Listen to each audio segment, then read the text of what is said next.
Hello, it's Thursday, November the 19th. This time next week, it'll be Thanksgiving, and I trust that you'll have a wonderful time, safely distanced, of course, with your family and so on.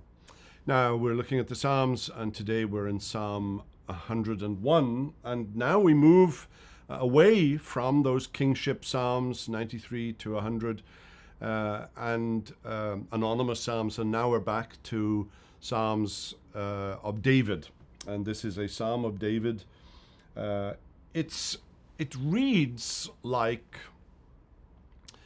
I think today we would call it a mission statement. This is David talking about what kind of kingship. We are projecting this upon the psalm, but it sounds as though David wrote this psalm at the very beginning of his kingship. And he's telling us what kind of rule, what kind of reign, what kind of king he wants to be.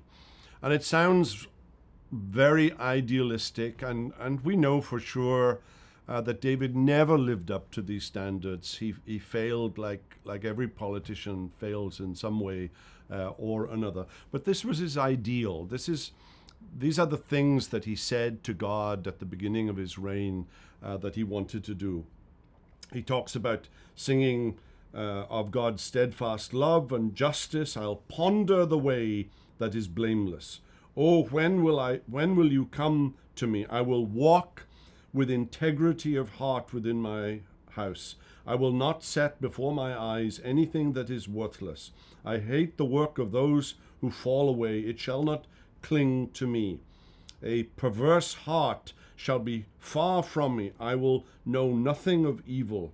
Whoever slanders his neighbor secretly, I will destroy. Whoever has a haughty look and an arrogant heart, I will not endure. He's speaking, of course, as a king, as a judge, and he plans to bring in justice.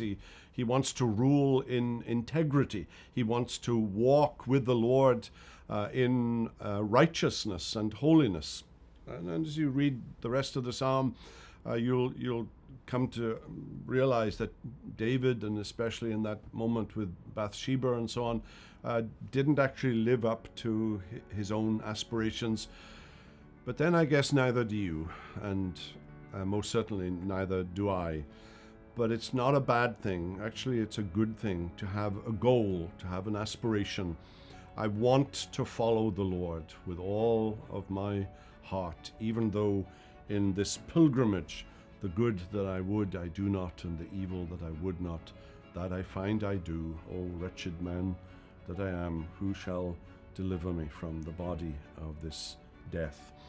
Well, a young man's aspiration to be a really good king, and I think David meant it. The only really good king, of course, was great David's greater son, the Lord Jesus, in whom there was no sin at all. Well, the Lord bless you today. We hope you've enjoyed this video. If you have, and you want to make sure you get all of our content, not just videos, but podcasts and ministry updates, make sure you download our app. If you think you might have missed a video, click on our YouTube channel. A link should be down below. There you can see all of our videos. And if you want to make sure you don't miss anything in the future, hit subscribe. If you want to be one of the first ones to know when we release a video, hit that little bell icon. And if this video has blessed you and you can think of someone else that it might help, use that share icon and send it to them. All, of course, for the edification of God's people and the glory of His name. Until next time, God bless.